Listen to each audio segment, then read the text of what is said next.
Excellencies, ladies and gentlemen, I hereby declare open the 19th meeting of the 19th session of the Human Rights Council.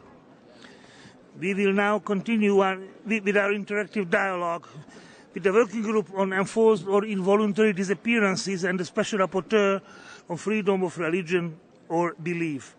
I will now turn to the NGO list of speakers, and the first on my list is the Human Rights First. You have the floor.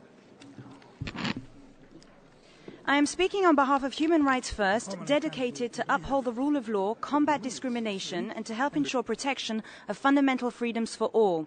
Human Rights First notes with satisfaction that 1 year ago the Human Rights Council adopted Resolution 1618, sponsored by the Organization of the Islamic Cooperation, which calls to combat intolerance, discrimination and incitement to violence against persons based on religion or belief.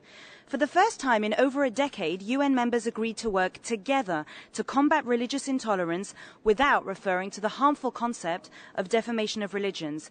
This set an important example which the General Assembly followed upon in December 2011.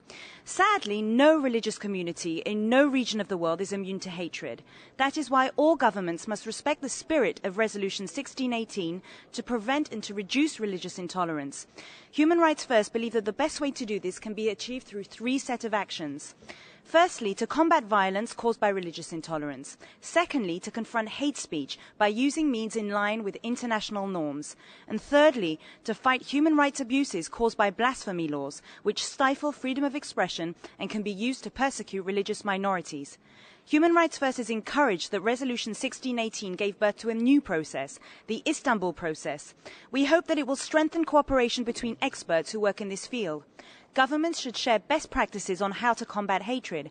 Officials should be better trained to collect data on violent hate crimes and to ensure that anti-discrimination laws are well enforced. We hope that in future conferences led by this process, states will continue to build on this new momentum and to find ways also to extend partnerships with civil society. But even with these positive developments, Human Rights First continues to have grave concerns.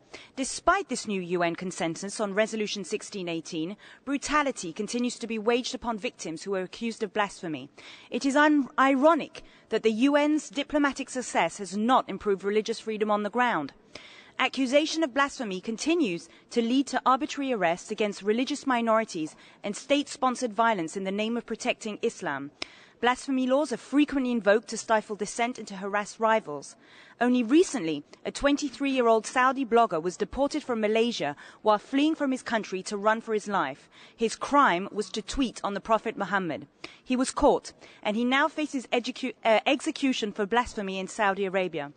With new technologies, individuals could be increasingly accused of blasphemy through the internet, social media and text messages for exercising their right to freedom of belief and freedom of expression.